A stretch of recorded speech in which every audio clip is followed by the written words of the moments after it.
மகா, நான் ஒரு நாள் காலையில் கூண்டில் அகப்பட்ட எலியின் வாலை கயிற்றை கட்டி என் வீட்டின் வெளியே உள்ள சாக்கடை தொட்டினேன்.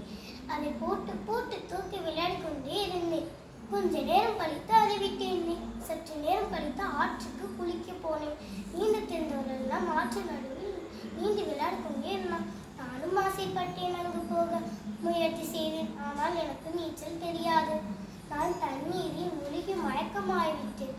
அதுக்கப்புறம் என்னை கரைக்கு என் நண்பர்கள் இழுத்துட்டு வந்தாங்க. எனக்கு நினைவு வந்த பிறகு எனக்கு செய்த துன்பம் ஞாபகத்திற்கு வந்துச்சு.